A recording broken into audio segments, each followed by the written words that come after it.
Buenos días, buenas tardes, buenas noches. Bienvenidos a Diálogo de Fe y Salvación. Qué gusto y qué placer poder saludarles hoy miércoles 3 de julio del 2024. Les saludamos desde Chiquimula, departamento de Guatemala.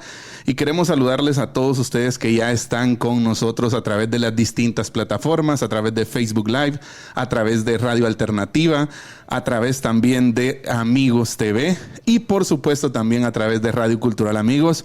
Muchas gracias por acompañarnos. Queremos empezar, como lo hicimos el último episodio, dándoles un pequeño refresh de noticias. Cómo amanecemos o cómo hemos pasado este miércoles 3 de julio. Empezando por el plano nacional, creo que ha sido noticia últimamente, ¿verdad? Las lluvias han estado bastante fuertes. El huracán de nombre Beryl toca Guatemala, según el INSIBUME, aproximadamente entre mañana jueves y el viernes 5 de julio. Así que abríguese, protéjase de las lluvias y sobre todo cuide a los más pequeños de su familia. Dentro de otras noticias de interés para nosotros como comunidad cristiana, California aprueba proyecto de ley que prohíbe notificar a los padres el cambio de pronombres de sus hijos.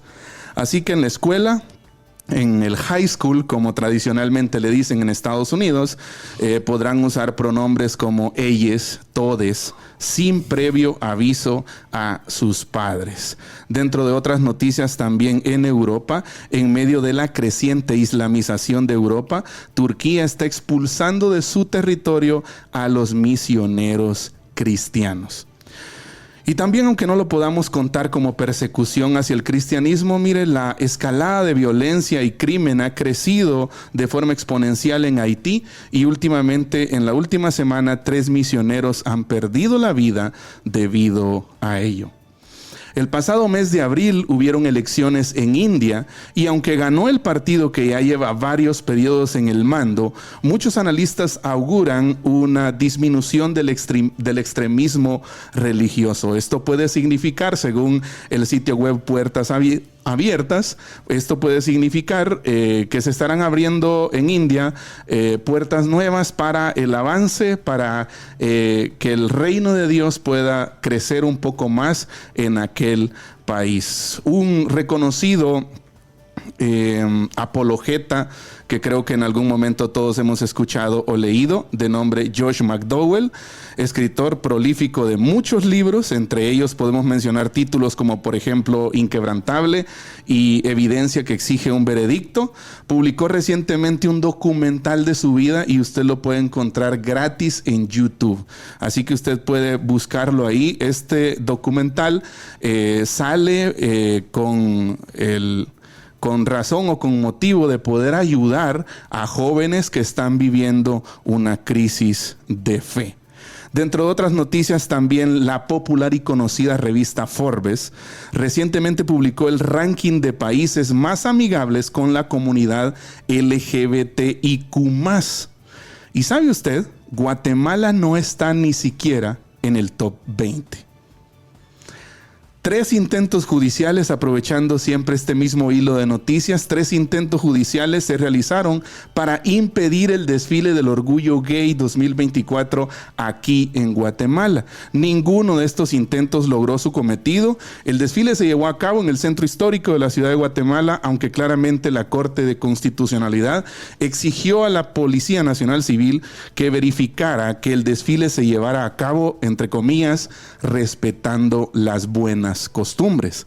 Una de las consignas que más se vieron en el desfile es más derechos para más personas, haciendo especial alusión a que en una sociedad tan conservadora, o como algunos han dicho, ultra conservadora como la guatemalteca, los derechos de las personas LGBTIQ deben ser respetados. Y para finalizar, se llevó a cabo el primer debate presidencial en el camino hacia la Casa Blanca de los Estados Unidos. Y según los análisis, a Donald Trump se le vio jovial, lúcido, muy bien informado.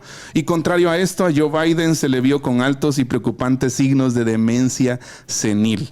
Los medios le dan la victoria al candidato republicano, Donald Trump, y afirman que si los demócratas quieren presentar una buena defensa contra el candidato republicano, tendrán que cambiar a Joe Biden por otra persona más capacitada para el puesto. Por último, en una reciente entrevista, George Barna, experto en estudios socioreligiosos y fundador de Grupo Barna, dijo que actualmente la gente se ha vuelto más egoísta, las iglesias menos influyentes y los pastores menos bíblicos. Agregó que Jesús vino a construir personas más que a construir una institución, haciendo una clara alusión a que uno de los peligros latentes para la iglesia de hoy es la institucionalización. Quédese con nosotros porque en la introducción de Diálogo de Fe y Salvación hoy estaremos comentando algunas de estas noticias que usted ya escuchó. Bienvenidos a Diálogo de Fe y Salvación. Aquí comienza Diálogo de Fe y Salvación. Un programa que pretende establecer una conversación permanente entre la Biblia, palabra de Dios, y la cultura de hoy. Diálogo de Fe y Salvación.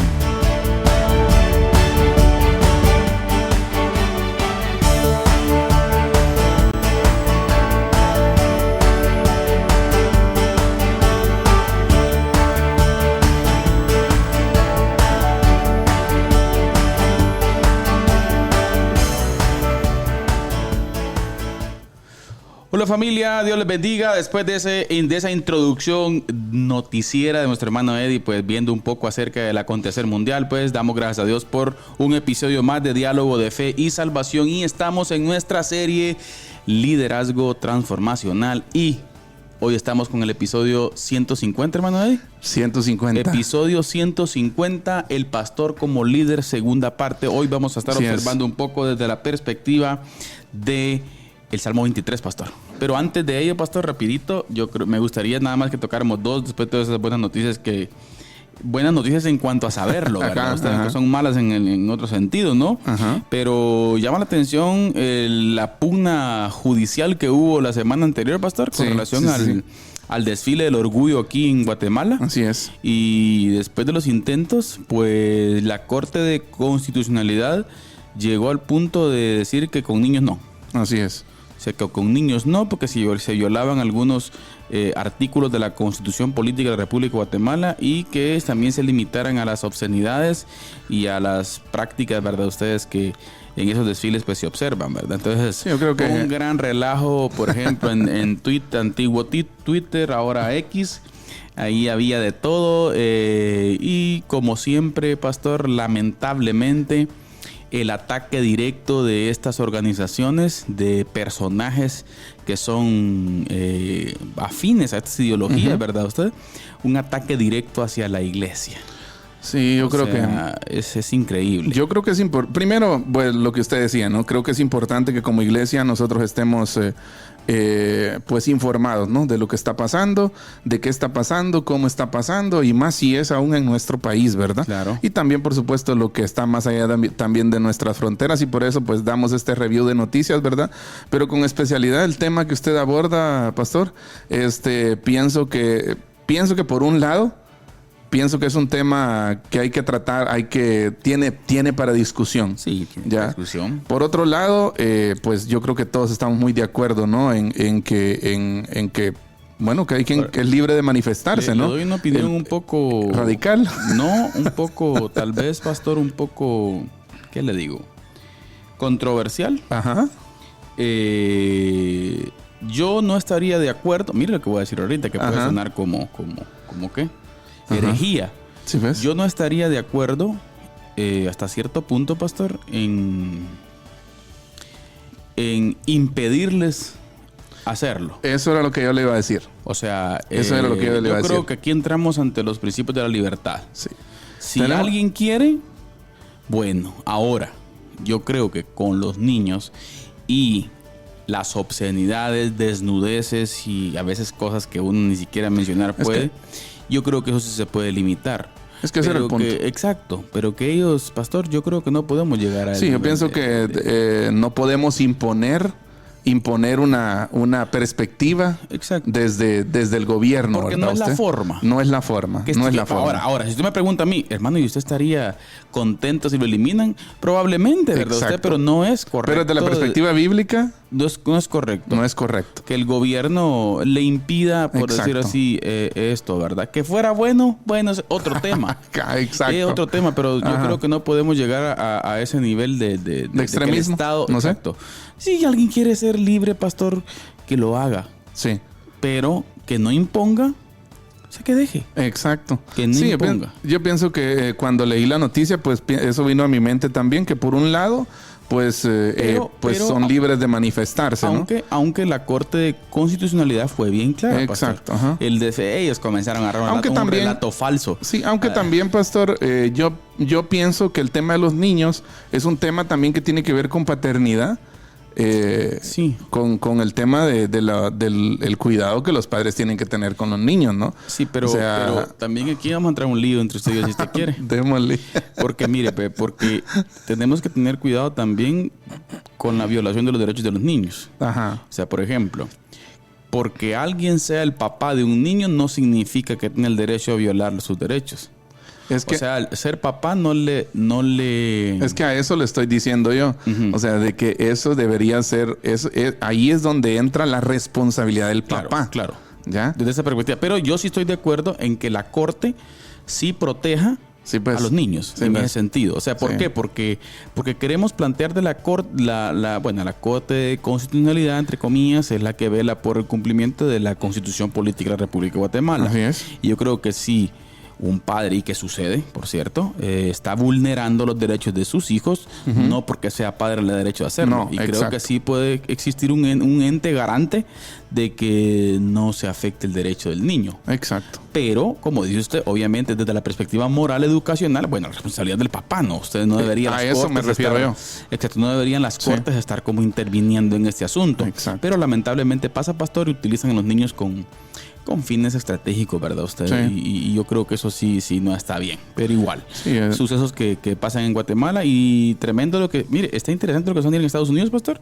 Sí. Y la gente dirá, ¿usted por qué hablan de Estados Unidos? ¿Qué tiene que ver? Bueno, déjeme decirle que lo que pasa en Estados Unidos influye. Tiene su golpe aquí. La ola cae aquí. Influye. La ola cae aquí y a mí, le soy sincero, pastor, me da pena ajena.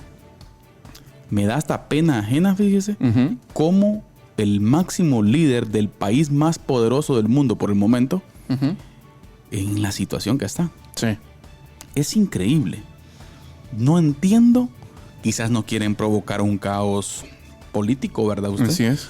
O dar por perdida las elecciones totalmente, pero el señor ya no está en condiciones. No está en condiciones. Yo creo que él padece de algo. Sí. Y no me quiero imaginar las reuniones, pastor, en el G3, G7. No me quiero imaginar. Es que imagínese usted. Sí, pero bueno, al final, a ver qué pasa, ¿no? Son cosas de actualidad que están pasando alrededor del mundo y creo que también nosotros... Porque sí tenemos que decir que es un amante y abanderado de todas las ideologías progres que van en contra de los principios de la iglesia. Por eso es que mencionamos eso. Sí, precisamente estaba viendo yo el desfile de la diversidad sexual en San Francisco.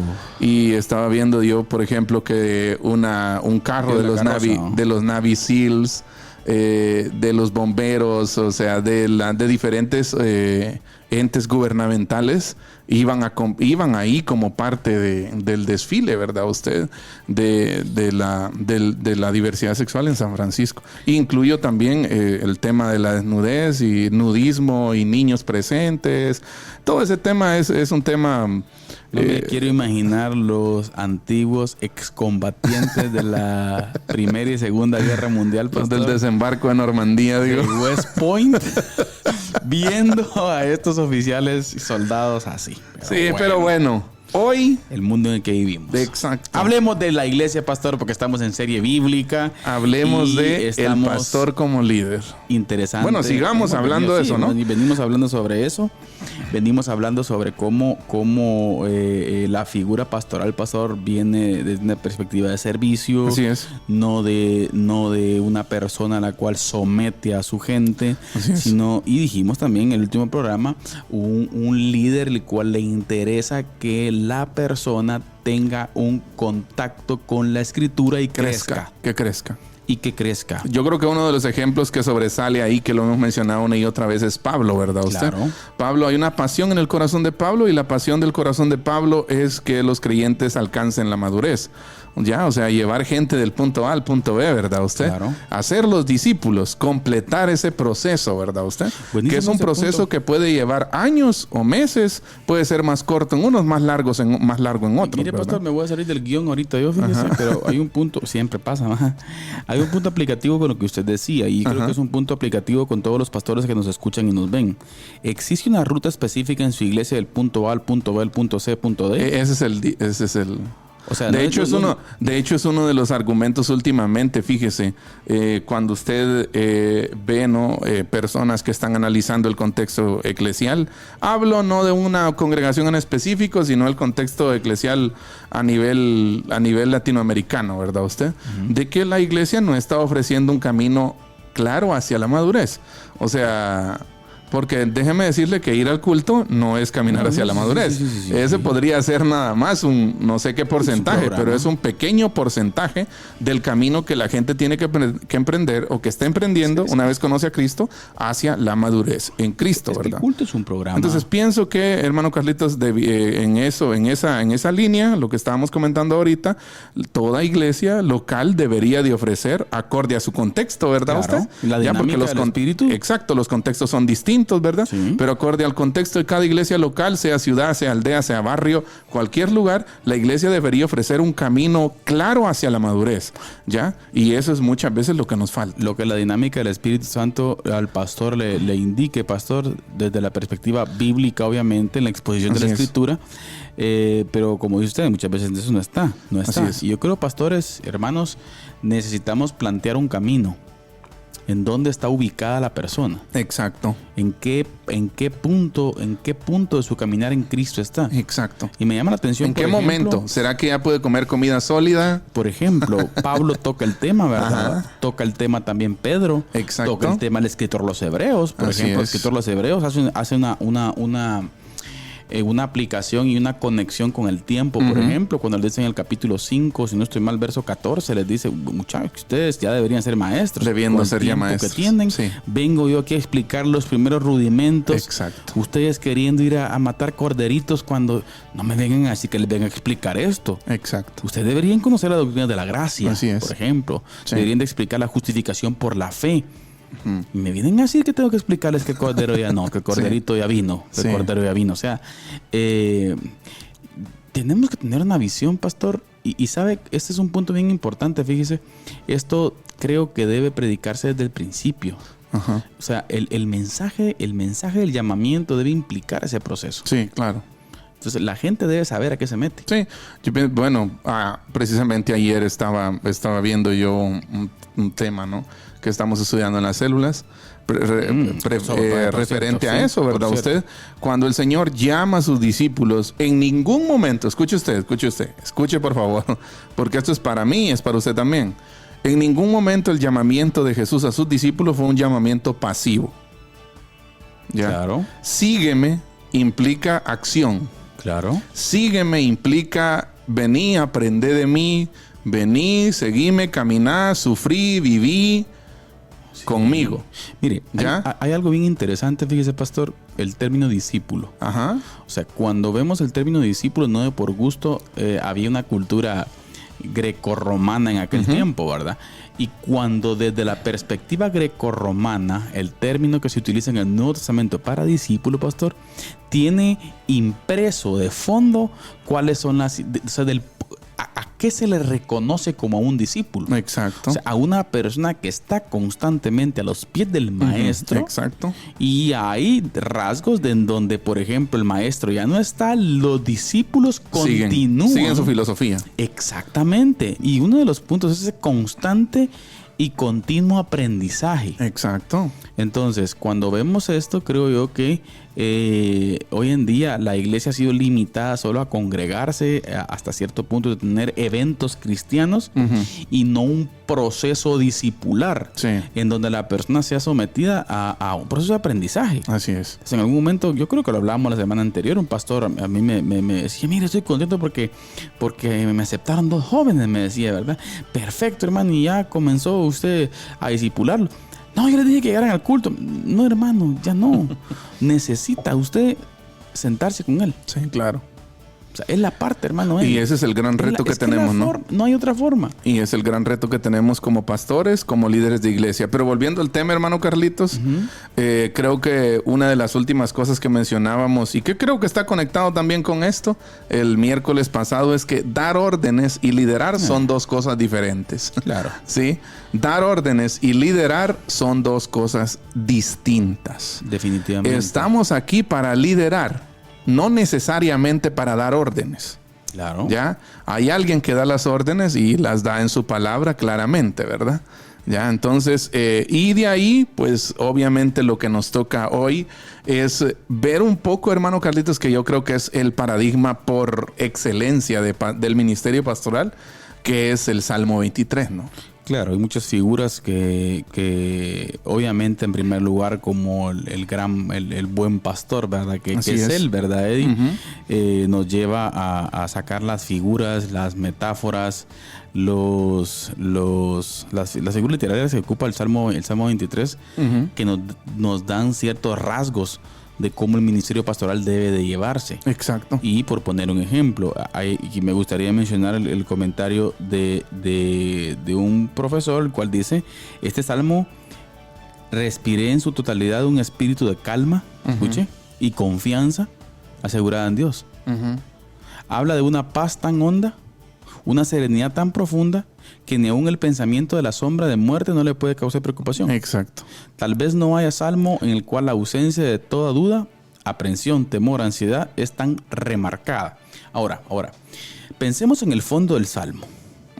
Jehová mi pastor, nada me faltará. En lugares delicados pasos. O sea, está hablando de encontrar una paz. Así es. ¿Sí? ¿Y qué hacer para ello?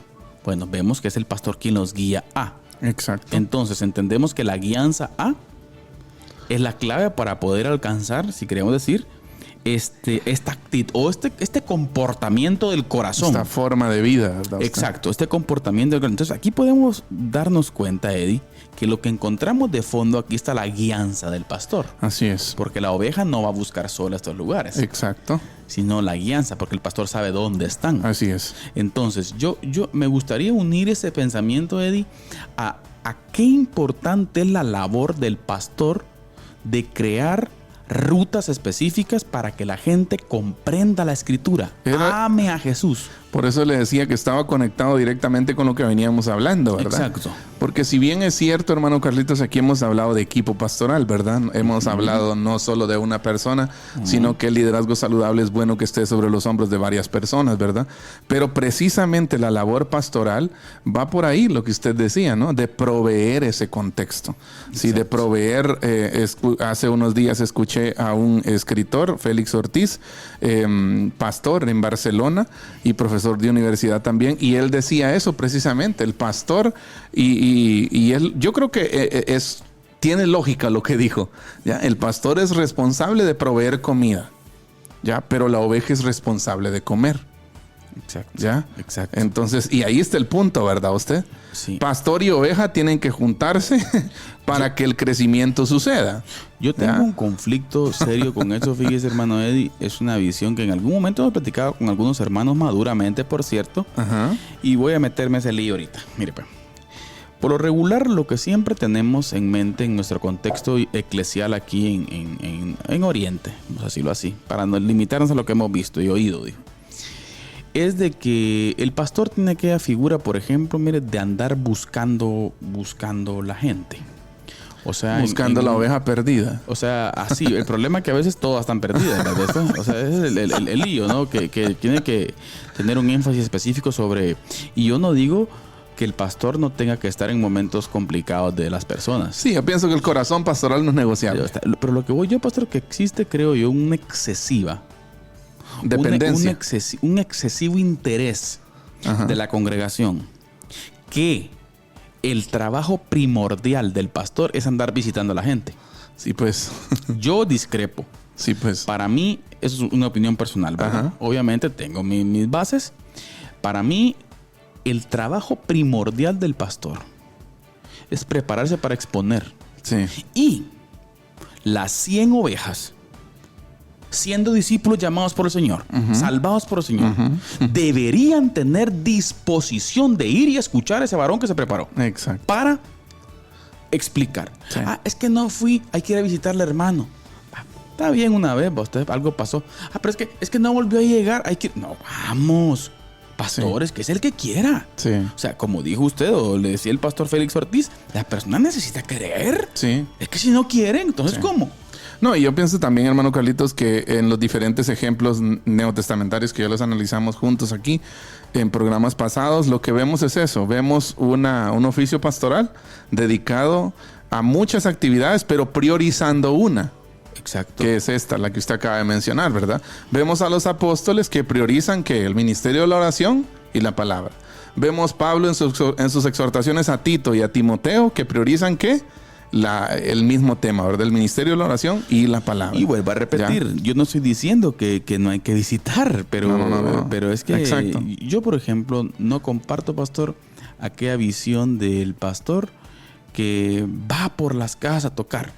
Sí. Y ves que le cae a los hermanos casi de sorpresa, y los hermanos tal vez trabajando o algo en específico, ¿verdad? Usted, y esa incomodidad así. Yo creo, no sé.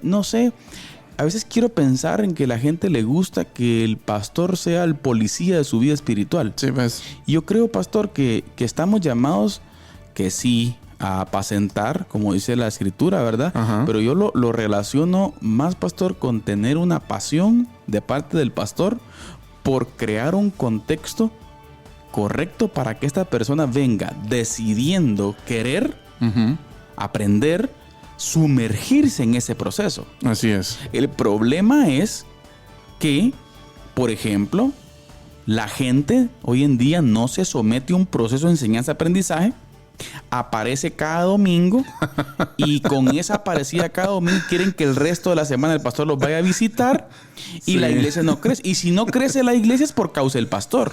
Y como hemos dicho otras veces, el crecimiento del rebaño se da a través de las ovejas. Así es. Porque son las ovejas las que se reproducen. Las que se reproducen, y a veces pensamos y equivocadamente que el crecimiento de la iglesia tiene que ver con el pastor. Exacto. Y no lo decimos desde la perspectiva bíblica porque seamos nosotros pastores o no, sino que es una opinión objetiva, ¿verdad? De ustedes lo que se observa en las escrituras. Así es. O en contra, o versus, mejor dicho, el pensamiento tradicional. Porque si usted observa, por ejemplo, si usted observa el Nuevo Testamento, por ejemplo, usted ve a un pueblo queriendo. Exacto. O sea, yo no miro un excesivo. Bueno, Juan es contundente en eso, ¿verdad? Los que dicen que están con nosotros, pero no están con nosotros, no eran nosotros, dice Juan, ¿verdad? Sí, o sea, sí. Juan es contundente, ¿verdad? Exacto. Vemos a un Pablo entregando a Satanás a aquellos dos, ¿va? O sea, exacto. es que a veces queremos como jugar y los pastores muchas veces queremos como querer tener adentro gente que no quiere. Sí. O sea, eso yo pienso que bien quiere un tacto, ¿verdad? La tarea pastoral definitivamente es difícil, ¿verdad usted? Y creo que en esa labor, hermano Carlitos, antes de ir a la cápsula del día, cada pastor terrenal debe intentar modelar su trabajo de acuerdo al cuadro del Salmo 23. Que va a ser fácil, nadie lo está diciendo. ¿Sí? Claro. Nadie está diciendo que va a ser fácil, pero creo que el llamado, y ¿por qué es tan importante analizar el Salmo 23 desde así como lo estamos viendo acá? Porque en el Antiguo Testamento es uno de los primeros y más extensos, creo yo, textos descriptivos de la tarea pastoral. ¿Ya? Por eso creo que es importante que el paradigma pastoral parta del Salmo 23. Claro. Pensando siempre en Jehová de los ejércitos, el Señor de señores, como el pastor de pastores y el que en realidad se está adjudicando aquí. El título es él, ¿verdad? Claro, Ajá. claro. Son imágenes las cuales tenemos que verlas y aplicarlas, ¿verdad? Pero bien, antes de ir, pastor, nos saludamos a los hermanos que están en la página de Facebook. Así es. Por ahí tenemos nuestro hermano Juanito Alonso ya conectado, pastor. Nuestro hermano Randy Villeda también. Saludos, hermano Randy. Saludos, Randy. Dios te bendiga. También hermano Neri Rubén. Saludos, hermano Neri. Hermana Jenny Najarro nos manda un saludo por ahí también. Me dicen el señor. Dice hermano Minor Altán y hermana Chita por ahí conectados también. Hermano Ronald Estuardo Osorio Garnica, pastor, también. Hermano Philly Bustamante desde Dallas, Texas. Así es. Saludo, hermano. Saludo, Philly. hermano. Pregunta si está bien su nombre ahí, pastor. Hermano, Eddie. se escribe EDDY. También hermano Moy Ramos Salguero, que me está haciendo bullying a mí, pastor, todo el mes de junio, porque argumenta que el Barcelona es sí, el Barcelona es, lamentablemente, es una administración, pastor, que está entregada totalmente a la agenda. Lamentablemente, ese argumento no se lo voy a rebatir, hermano Moy, aunque él sabe también cuál es la simpatía, ¿no? También hermano Audel Noelio, hermana Elizabeth Machorro de Osorio, hermano Harold Ruiz, mire hermano Harold Ruiz Torres, hermano Saludos. Elmer García también, saludos hermano Elmer, y hermana Edna Ramírez de Vargas desde, si no estoy mal, Jampú, pastor. Y nuestra hermana Rebeca Orellana también viendo el programa y supervisando. Pastor, va a regañar después, pero bueno. Saludos, hermana Rebeca.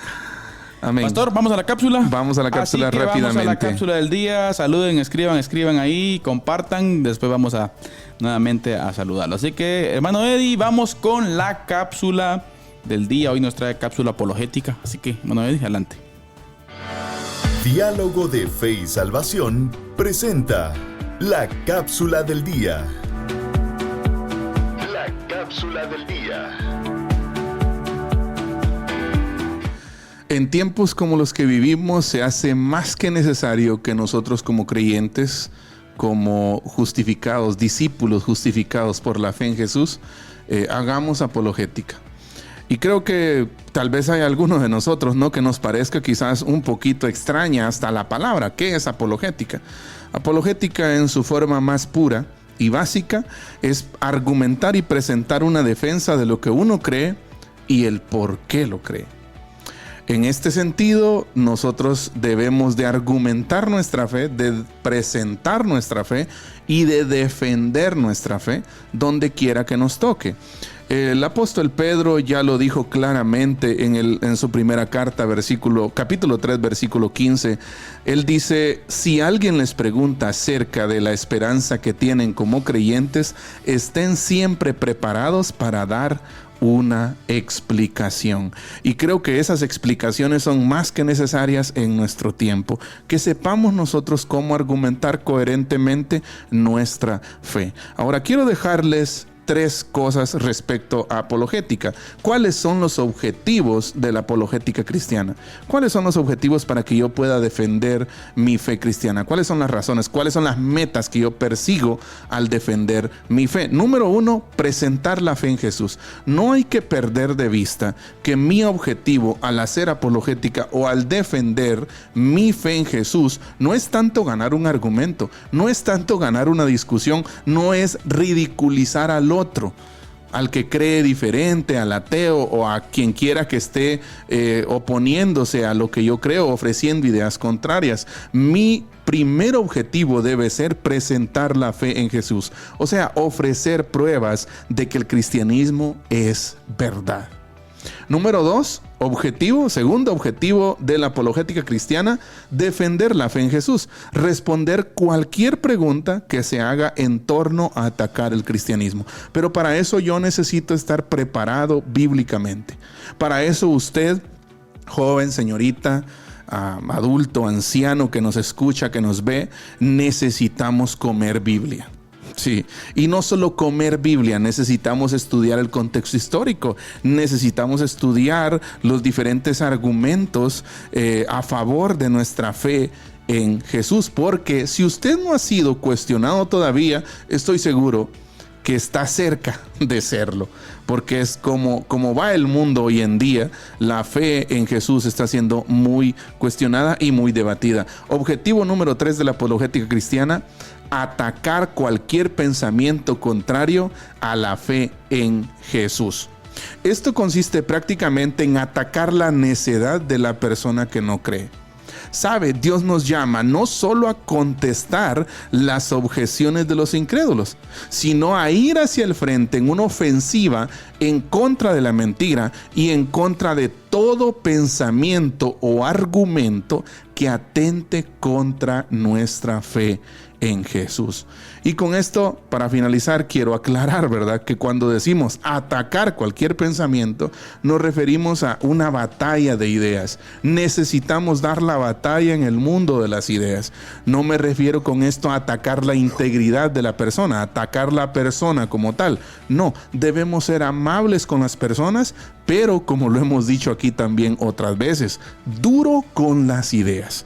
No podemos ceder terreno ante las ideas contrarias a la fe, ante las ideas que atacan nuestra fe en Jesús. Así que si usted ha hecho apologética, le animamos a que lo siga haciendo.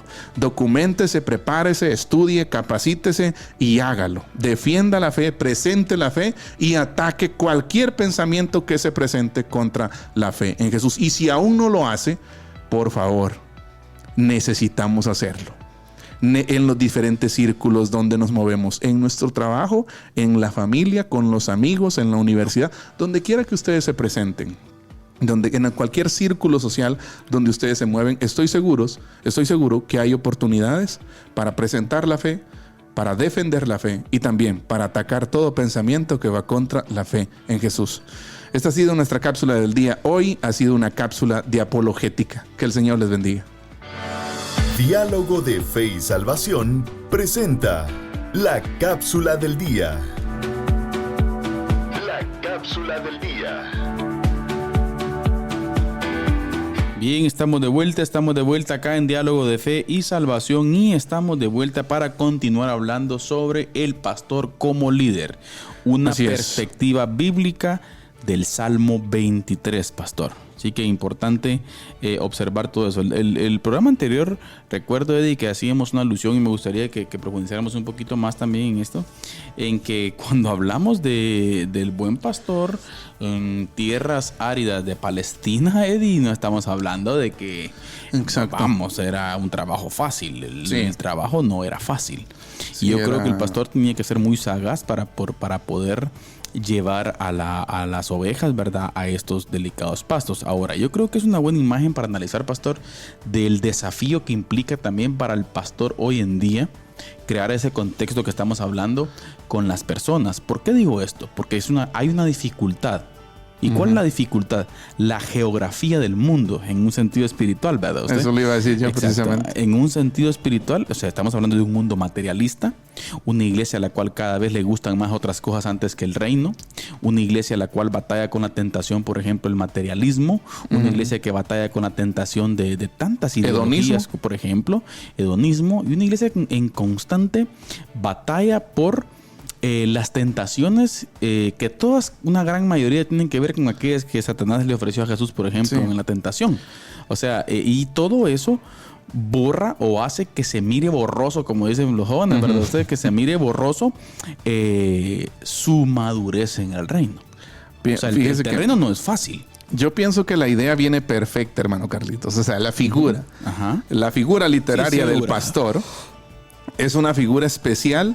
Porque para empezar, pues es una metáfora, no es una metáfora porque la persona llamada, ciertamente para nosotros hoy ya se volvió familiar, ¿no? La palabra pastor, pastorear en el ámbito de iglesia, ¿verdad? Pero no deja de ser una metáfora, ya, porque la gente no es, las personas siguen siendo personas, no animales, no ovejas, ¿verdad? En el sentido material de la palabra, ¿verdad usted? Pero el Señor extrae esa imagen de los contextos del Medio Oriente, terrenos polvorientos, montañas desérticas, ¿verdad usted? Y la aplica en un sentido espiritual y de guianza al pueblo, ¿verdad usted? Ahora pienso, y ahorita mientras usted hablaba ahorita de la geografía del mundo, ¿no? Pienso que estaba pensando yo de que espiritualmente nosotros vivimos en un mundo polvoriento. Claro. O sea, en un mundo desértico, ¿verdad usted? Claro, en un mundo complicado. En un mundo en donde si hablamos de pastos verdes espirituales, Es complicado. no, más bien hay cizaña. Sí, sí, sí, o monte, no sé, pasto. Yo creo que nada. Pasto que parece, que parece verde, ¿verdad Y usted? en un desierto. Exacto. O sea, una alusión. de por sí, la acción pastoral en el Medio Oriente ya era difícil. Ya era difícil. A eso súmele usted que las ovejas, mientras iban caminando por el desierto, ¿verdad usted? Adelante o atrás del pastor, ya podían encontrarse con alguna mata que no fuera de bien para ellos. Exacto, ya, y ahí es precisamente donde se hace necesaria esa guianza, ¿no? Esa labor pastoral, ¿verdad? Hoy precisamente escuchaba una cita de Tim Keller. Ajá. O sea, Tim Keller. Bueno, habían 3 citas. Nicolás Tranchini citando a Tim Keller, en donde en un libro Tim Keller citó a C.S. Lewis. Ajá. Y mire qué interesante. Y explicaba una parte de esto C.S. Lewis. Mire qué confuso y hereje podría sonar al principio, pero no lo es así. Ajá. Decía, en tu intención de pecar, Ajá. en la raíz y en el fondo de tu pecar, Dios hasta cierto punto está de acuerdo contigo. Ahí la cosa como que se pone candente. Pero permítame. Terminemos la cita. C.S. Lewis dice esto y es interesante. Ajá. Y yo dije, bingo, es cierto. Porque en el fondo, cuando alguien peca, Ajá. ¿sí? Lo que busca es ser feliz. Exacto. O sea, en el fondo él busca ser feliz. Y Dios... Sentido de la vida. Exacto. Y Dios está de acuerdo en eso en la raíz. El problema es que en el camino buscaste otra cosa. Exacto. Hay caminos que al hombre le parecen buenos, los cuales... Su fin es camino a muerte. Exactamente. Sí. Yo creo que pongo delante de ustedes el bien y el mal. O sea, escojan en pues el bien. fondo... El punto por el cual cometiste X pecado, Dios está entendido de eso, Eddie. Sí, yo pienso que yo creo que en algún momento lo hemos hablado con usted también. Los deseos no son pecaminosos en sí mismos. Exacto. Sí, o sea, en sí mismo desear ser feliz, desear tener una vida con sentido, una vida con significado, una vida que trascienda, no es malo. No, el problema se presenta cuando mi mente y mi corazón corrompido van en busca de eso en lugares donde eso no puede ser encontrado. Exacto. Y hablemos de X pecado. Ajá. Lo que la persona quiere sentirse bien. Exacto. Ser Sentirse feliz. Tener significado. X cosa. Sí. Piense en lo que usted quiera. La gente lo que quiere es eso. Y Dios nos diseñó así. Exacto. Entonces, vengo y este pensamiento lo traigo al tema y digo esto. ¿Cuánto nuestra gente, nosotros hoy en día, estamos luchando con eso? Sí. Y el Señor quiere, a través de su palabra, que nosotros aprendamos a discernir qué es lo bueno y qué es lo malo. Sí. Y que volvamos, ¿sí?, al comportamiento del corazón que Él diseñó allá en Edén al principio. Sí. Entonces Jesús vino a eso. A devolvernos al Edén. A devolvernos esa oportunidad de reconciliarnos con Dios y de que el ser humano aprenda a través de la palabra. Pero, ¿por qué es importante la figura pastoral? Que a eso quiero llegar, ¿verdad? Que esa figura pastoral es la que va a ayudar a la gente a que encuentre la felicidad en el lugar correcto. Exacto. O sea, es el desafío del pastor. Sí. Lugares de delicados pastos. Exacto. No aquella zarza que me va a provocar... ¿qué? Ardor en el estómago. Exacto. O en algún caso, la muerte. Exacto. Una zarza venenosa, por ejemplo. Pero en el sentido de satisfacer el hambre, la ovejita va y come zarza venenosa. Exacto. Y eso puede pasar con el pueblo hoy en día. Sí. O sea, es pienso tremenda que la labor importante del pastor. Pienso que la metáfora del pastor sigue siendo especial. Claro. Sigue siendo el Señor, ¿no? El Señor apuntando cabal donde es, dando donde cabal es. Mire, con su palabra, ¿verdad? Cuando ¿Usted? veía la explicación dije, es que todo está, Es que todo cierto. tiene sentido. Sí. Es que la Biblia es verdad, ustedes. Sí. O sea, cómo la Biblia, pastor, es increíble cómo la Biblia escudriña al hombre. Ahora, lo difícil, creo, hermano Carlitos, se presenta cuando el nacido de nuevo sigue queriendo buscar, ¿no? Esa felicidad. En el lugar incorrecto. Exacto. Hace poco yo precisamente leía Habacuc, ¿no?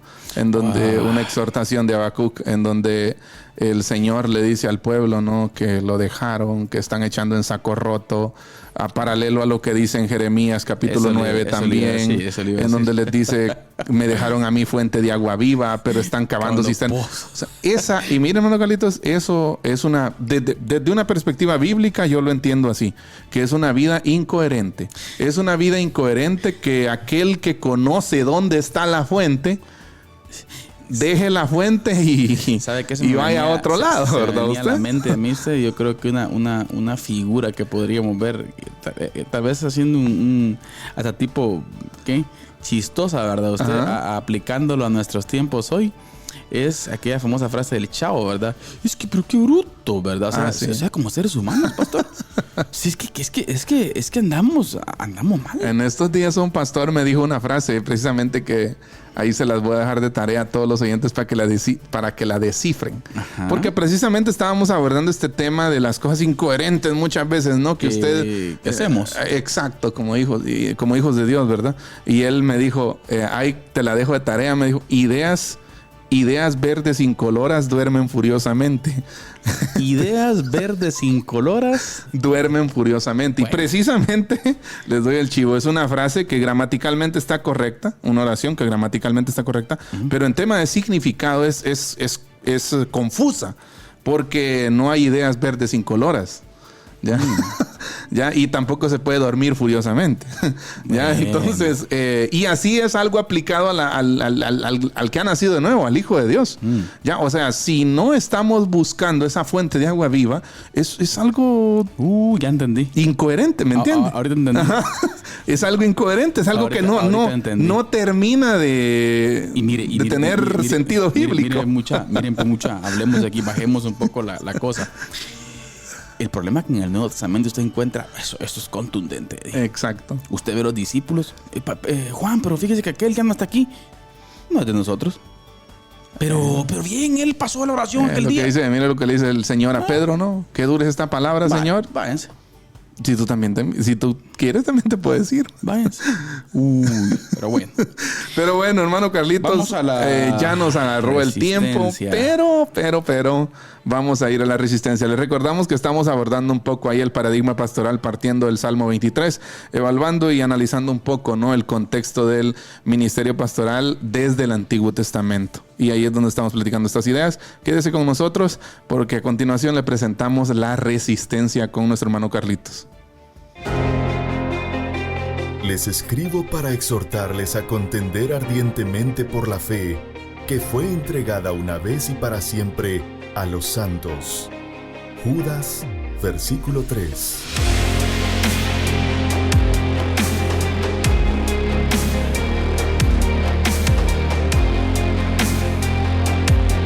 Diálogo de Fe y Salvación presenta La Resistencia.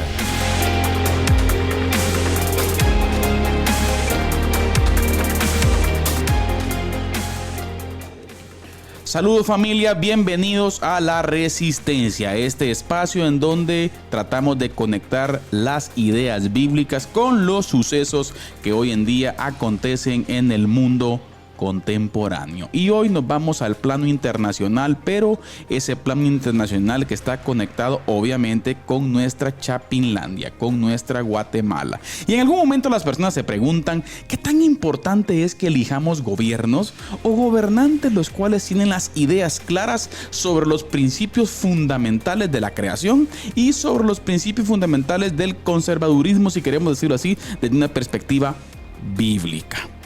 Y pues como ustedes saben, desde la resistencia hemos dicho y se viene confirmando durante los tiempos que el gobierno actual de Guatemala es un gobierno el cual obviamente no es afín a las ideas de los principios fundamentales de la creación ni de los principios fundamentales del cristianismo, ¿sí?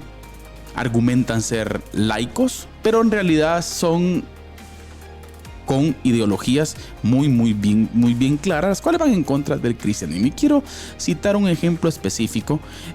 La semana anterior específicamente se dio la cumbre internacional de la OEA, la Organización de Estados Americanos.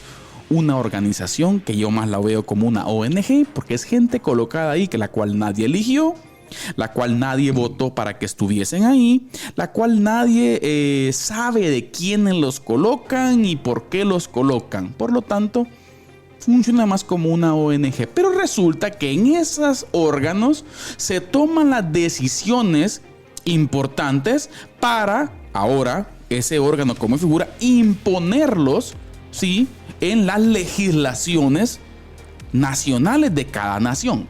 Mire usted. Pero resulta que la semana anterior había una imposición específica con relación a leyes feministas.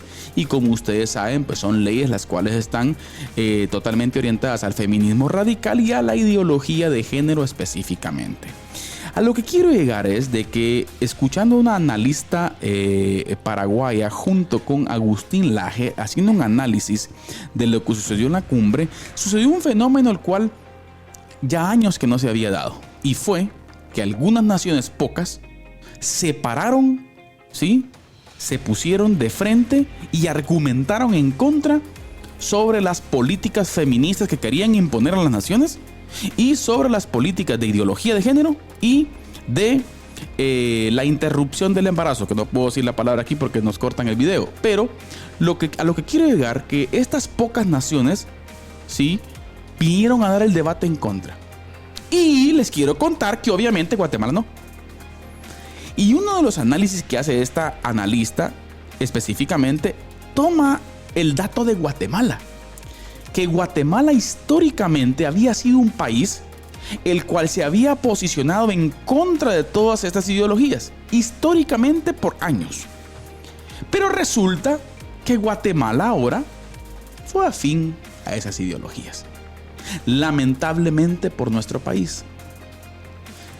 Cancilleres como Diana Mondino de Argentina, el canciller salvadoreño, el canciller de Paraguay y el canciller de algunas naciones específicamente de parte de las islas del Caribe, se opusieron específicamente a esta ley y no pasaron. No pasaron por causa de que estos cancilleres se opusieron.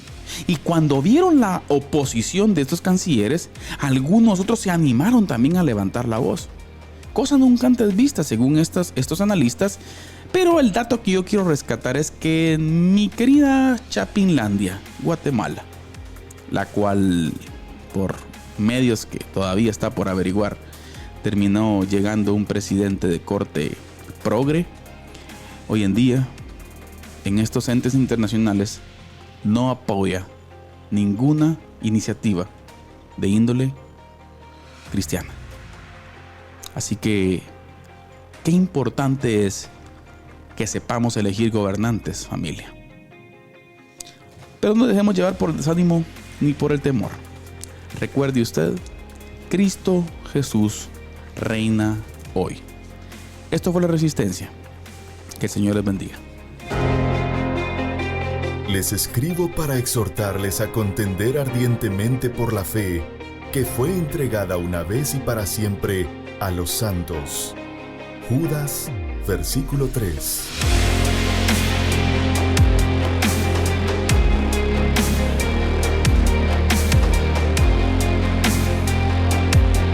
Diálogo de Fe y Salvación presenta La Resistencia.